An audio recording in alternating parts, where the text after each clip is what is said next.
Sumqayıt şəhər icra hakimiyyətinin başçısı Zakir Fərəzov şəhərin 13-cü mikrorayon ərazisində yerləşən 34 nömrəli tam orta məktəbdə olub. Burada məktəbin şagirdləri ilə görüşən şəhər rəhbəri təhsil ocağının fəaliyyəti ilə yaxından tanış olub, şagirdlərin dərsə davamiyyəti və təlim-tərbiyə prosesi ilə maraqlanıb. Görüş zamanı qeyd edilib ki, aparılan statistik təhlillər son illər Sumqayıt təhsilində bütün göstəricilər üzrə müsbət dinamikanı, davamlı inkişafı göstərir. Bu uğurlar müəllimlərin zəhməti, şagirdlərin səyi və dövlət tərəfindən təhsilə göstərilən diqqət və qayğının nəticəsidir. Zakir Fərəzov məktəb kollektivinə göstəricilərin daha da yaxşılaşdırılması ilə bağlı tövsiyələrini verib, şəhərdə həyata keçirilən layihələr və qarşıda duran vəzifələr barədə geniş məlumat təqdim edib. O həmçinin məktəbin abituriyentləri ilə görüşərək onlara imtahanlarda uğurlar arzulayıb, təhsilin həyatdakı uğurların təməlini təşkil etdiyini vurğulayıb. Təhsil müəssisəsinin direktoru Afiq İsmailov bildirib ki, şagirdlərin ümumi sayı 1746 nəfərdir. 11-ci sinifdə 141 nəfər şagird təhsil alır. Onlardan 2 mart 2025-ci il tarixində Dövlət İmtahan Mərkəzinin keçirdiyi buraxılış imtahanında 35 nəfər 200-dən yuxarı bal toplayıb.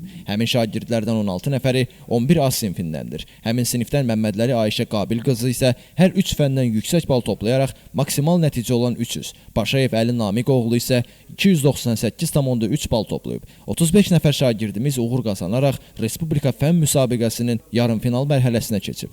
Elvin Qudrətov, Şəmstan Fikrətli, Elbrus İsmailov, bugün informasiya proqramı üçün.